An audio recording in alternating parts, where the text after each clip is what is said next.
TWR द्वारा प्रसारित कार्यक्रम जिंदगी की राह में आप सबका हार्दिक स्वागत बा। ये एगो क्रमबद्ध ढंग से बाइबल अध्ययन है और हमनी के जिंदगी खातिर एगो उपहार हवे। परमेश्वर चाहे लें कि हर आदमी का जीवन पवित्र होखे, हर आदमी पाप से छुटकारा पाए ताकि दंड का भागी ना बने। एक कार्यक्रम के द्वारा हम यही दिशा में आप सबका मार्गदर्शन करतनी। तो चलिए आज की कार्यक्रम के आरंभ कइल जा। विस्तार से आगे बढ़े से पहले मन के तैयार करे बदे सुनी एगो आत्मिक सुंदर गीत।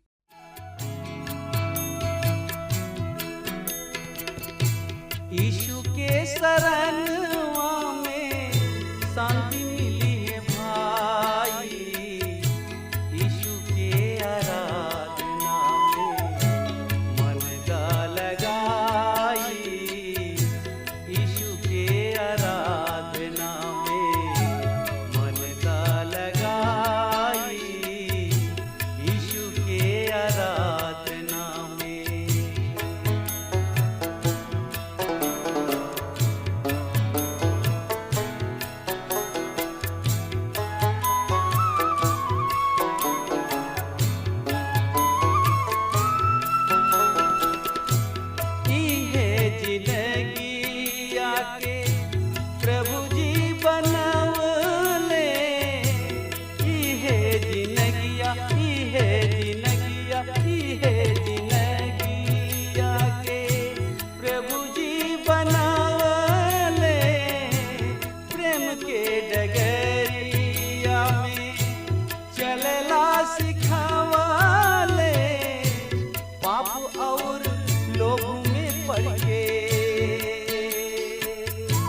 पाप और लोभ में पड़ के गैला भुलाई, यीशु के आराधना में मन दा लगाई, यीशु के आराधना में मन दा लगाई, यीशु के आराधना में।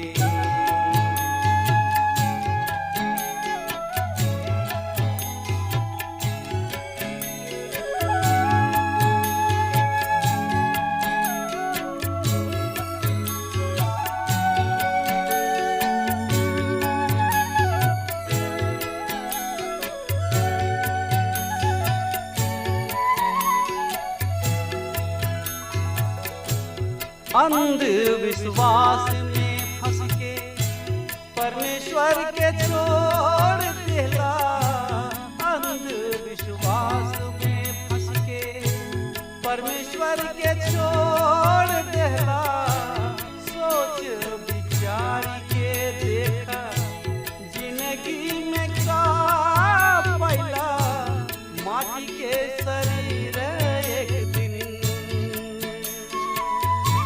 माटी के शरीर एक दिन माटी हो जाई, यीशु के आराधना में मन का लगाई, यीशु के आराधना में मन का लगाई, यीशु के आराधना में।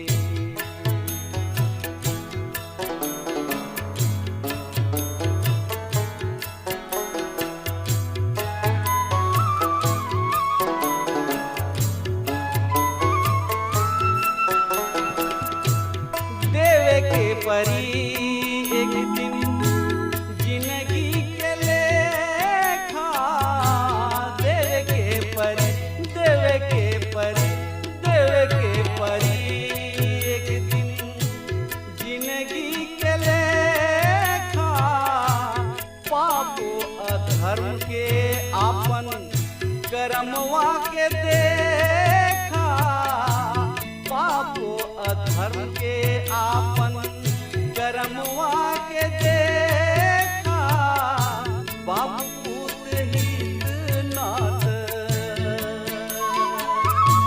बाप पूत हित नाथ, केहू ना बचाई यीशु के शरणवा में शांति मिली है भाई, यीशु के आराधना में मन त लगाई, यीशु के आराधना में।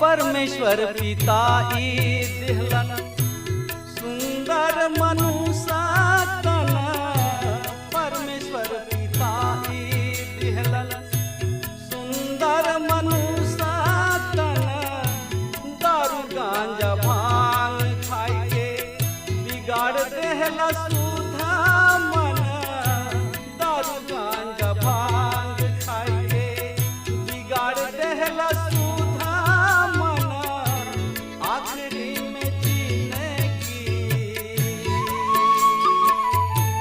आखिरी में जीने की बेकार हो जाई यीशु के आराधना में। हाँ मित्र, पिछला संदेश में हमने के देखनी हजा कि प्रभु कैसन महान हमें और कैसन अनुग्रहकारी और दया करे वाला हमें, और हमने के इहो देखनी हजा कि हमने के उनके स्तुति, उनके प्रशंसा, उनके महिमा करे के बा। काहे कि प्रभु परमेश्वर अपना स्वरूप और अपना समानता में हमने के बनौले बने, ऐसे हमने के उनके आराधना करे के बा, उनके बड़ाई करे के बा। उनका से बढ़ के केहू और नहीं के भाई बहन के हमने के केहू के स्तुति, केहू के प्रशंसा करी जा। ऊ ब्रह्मांड के रचयिता हमें और हमने के महायाजक हमें, और हमने के इहो देखनी हजा कि प्रभु हमने के त्याग ना देले, छोड़ ना देले, बल्कि हमने के साथे रहलन। हमने के जहाँ कहीं भी जाई जा, जहाँ कहीं भी रही जा, जहाँ कहीं भी सूती बैठी जा, उठी जा, जब जब हमने के प्रभु यीशु मसीह के पुकारब जा, तब तक हमने के सुध ही ले ले, हमने से बातचीत करेलन और हमने के जिंदगी के राह दिखावेलन। और सबसे बड़ा बात ई हमने के देखनी हजा कि प्रभु हमनी से प्यार करलन, दुलार करलन, अपन दोनों हाथ फैला के हमनी के बोलावेलन नाम धके। हाँ मित्र, और ये अध्याय में हमनी के देखे के इब्रानी के पत्री 9 अध्याय के 8 पद ये तरी से बता रहल बा। पवित्र आत्मा ऐसे इहे दर्शावला कि जब तक बहरी तंबू विद्यमान बा, तब तक पवित्र स्थान के राह प्रकट ना भइल। हाँ मित्र, दूसरा शब्द में ई सब कुछ परमेश्वर के उपस्थिति में भइल।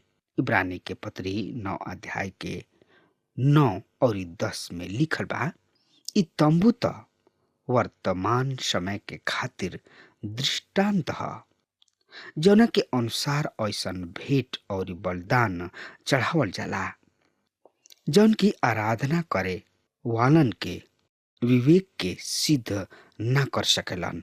काहे कि ई केवल खाए पिए और नहाए धोआए के विभिन्न विधि सबसे संबंधित शारीरिक नियम ह, जौन की सुधार के समय तक के खातिर ठहरावल गइल बा। जौना से आराधना करे वालन के विवेक ठीक ना हो सकेला। तब तंबू 3 भाग में बाटल गुल रहे। लोग केवल बाहरी बाग में ही प्रवेश कर सकत रहन और अपना बलिदान के ले आ सकत रहन। यदि एगो आदमी छोट मेमना ले आवत रहन त ऊ आपन हाथ ओकरा ऊपर राखत रहन और एह तरीके आपन पहचान बनावत रहन कि ऊ मेमना उनका स्थान पर मुँह जा रहल बा। एकरा बाद याजक उनका हाथ से ओह मेमना के ले लेत रहन। एकरा बाद ओकरा के ओह वेदी पर बलि चढ़ावत जात रहे। हाँ मित्र, जौन आदमी ओह मेमना के ले आवत रहन ऊ अंदर ना जा सकत रहन और जहाँ तक पवित्र स्थान के संबंध बा, रिश्ता बा, केवल याजक ही अंदर जा सकत रहन और जवन सबसे पवित्र स्थान होत रहे वहाँ पर ना तो कोनो जन और ना ही कोनो याजक ही जा सकत रहन। इ तंबू अस्थाई रहे जौन की धार्मिक विधि सबके पूरा करे खातिर रहन, केवल थोड़ा समय खातिर रहे। लेकिन अब केवल यीशु मसीह हमनी के परमेश्वर के पास पहुंचावेलन। त एकरा बारे में और जाने बुझे समझे सोचे विचारे खातिर रुआ आपन पवित्र शास्त्र बाइबल में देखी यूहन्ना रचित सुसमाचार 14 अध्याय के 6 पद में लिखल बा एह तरी से, प्रभु यीशु उनका से कहलन, राह और सच्चाई और जिंदगी हम ही हई। बिना हमरा के केहू पिता की ने नहीं के पहुंच सकत। हाँ मित्र, ई बात सच बा कि बगैर प्रभु यीशु मसीह के हमनी के पिता के पास नहीं खिजा पहुंच सकत। चाहे हमनी के कतनो बढ़िया काम काहे ना करी जा, कतनो आराधना काहे ना करी जा, लेकिन आत्मा और सच्चाई के साथ करब जा तो यीशु मसीह ही हमनी के पिता के पास पहुंचा सकत हने। ए तरीके आराधना सच्चा आराधना रहे। सच्चा आराधना हमनी के सेवा के ओर ले जाला। ए खाली हमनी के परमेश्वर की उपस्थिति में आ जाई न जा तो हमनी के सेवकाई करे में कोनो तरीके समस्या ना होला। आजकल लोग आराधना के बहुते रास्ता बना दिले बने। डॉक्टर समरन फोजडिक कहले कि संसार प्रभु यीशु मसीह से 2 तरीके छुटकारा प्राप्त कर सकता। पहल का ह उनका के क्रूस पर चढ़ावला के द्वारा, दूसर का ह उनकर आराधना कोयला के द्वारा से। ई कहल परमेश्वर की निंदा के बात हुई कि एक तरफ से तो हमनी के कही न जा कि हमनी के उनकर आराधना करी न जा, स्तुति करी न जा, उनकर प्रशंसा करी न जा, उनकर बड़ाई करी न जा, और दूसरा तरफ उनका के क्रूस पर चढ़ाई न जा। हमनी के अपना पवित्र परमेश्वर के पास आई न जा जौन की क्रूस पर आपन बलिदान कोयला के बाद हमनी के उद्धारकर्ता बन गइलन। यही कारण पौलुस इफिसियों के कलीसिया के लिखतणे त का लिखतणे एकरा बारे में जानकारी खातिर वह आपन पवित्र शास्त्र बाइबल निकाल ली और उनमें देखी। इफिसियों के पत्री 5 अध्याय के 18 और 19 पद के, दाखरस पी के मतवाला मत बन लोग, काहे कि ऐसे लुचपन होला, पर आत्मा से परिपूर्ण होते जा लोग। 19 पद, और आपस में प्रभु के खातिर गावत और बजावत और कीर्तन करत रह जा। हमन के गावे के बजावे के बा, प्रभु के स्तुति करे के बा, महिमा करे के बा। दारू पी के मतवाला नेके होके के, दारू पियला से लूचपन होला, एक दूसरा से लड़ाई होला, एक दूसरा से झगड़ा होला। ऐसे यहाँ पर पौलुस इफिसियों के कलीसिया के साफ साफ बता रहल बने ई आराधना है। सबसे बड़ बात ई बाकी परमेश्वर के लेकिन वचन के खातिर इहे बाकी ऊ पवित्र आत्मा से भरे और ई पवित्र आत्मा से भर के काम करे और ई उनका के अपना जिंदगी में खारा प्रकट करे। ई कैसन आनंद है जौन की हमनी के बीच में आवेला। यदि रुआ परमेश्वर के उपस्थिति में आराधना करीना तो रुआ दिल में आनंद होई, खुशी होई, उमंग होई। हमनी में से कुछ लोग के होठ पर गीत ही ना आवेला, लेकिन जौन विश्वासी हमें निश्चित रूप से जे उनका के जान ले बा उन्हें आराधना कइल बढ़िया लगला।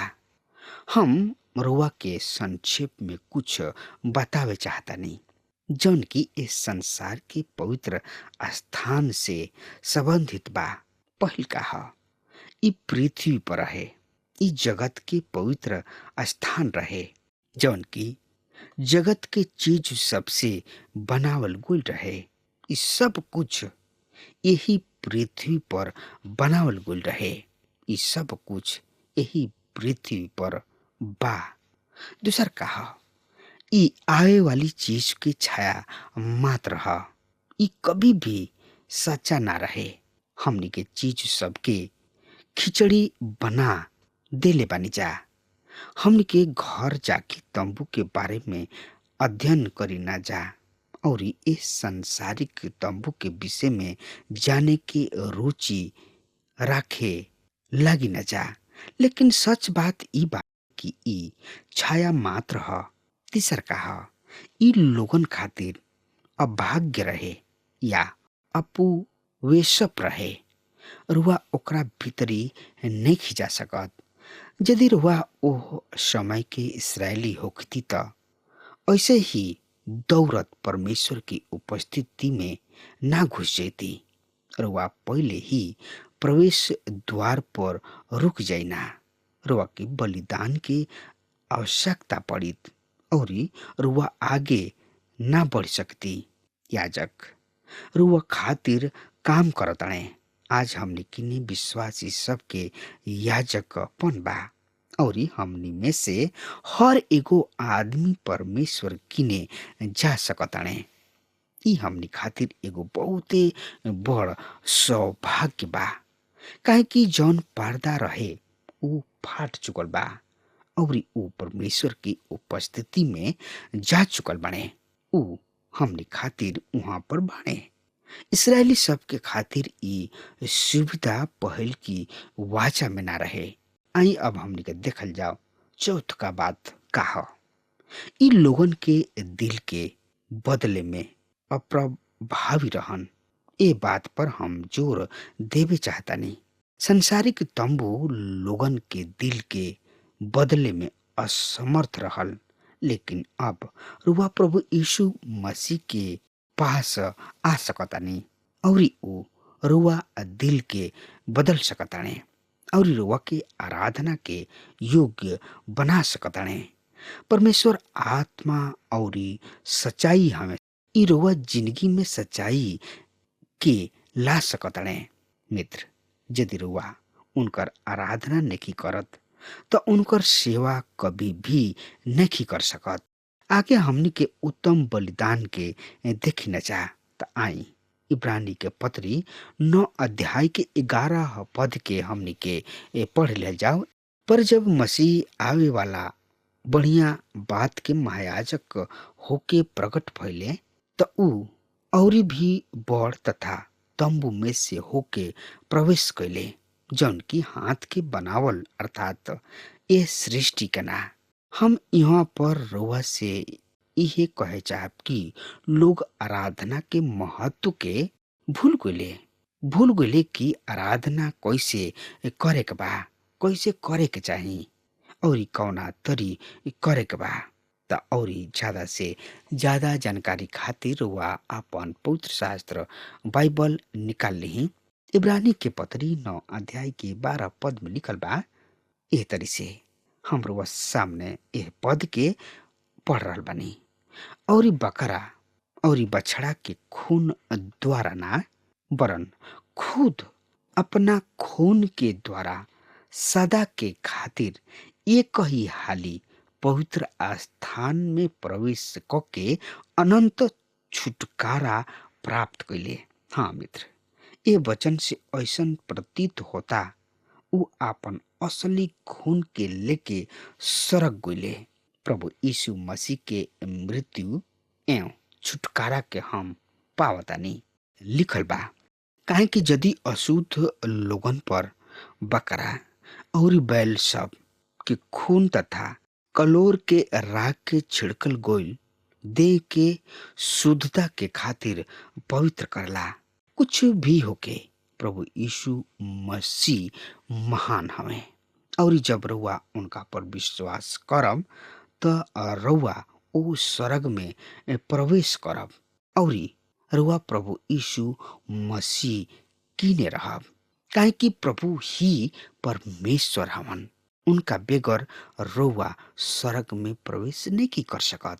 अगर हमार बात रउआ तक पहुंच रहल बा त आज वे यही घड़ी प्रभु यीशु मसीह किने आई और अपना आप के हवाले कर दी और प्रभु से कही, प्रभु हमरा जीवन के नैया के पतवार तू ही बना और तू ही हमारा नैया के खेके पार लगा दो। हाँ मित्र, प्रभु रुआ नैया के खेके पार लगा दी है। एकरा में कोनो दू राय नहीं के कि रुआ नैया के पार उ ना लगा सकी है। रुआ एक खाली कह के तो देखी कि प्रभु कतना दयालु और कतना अनुग्रहकारी हवे।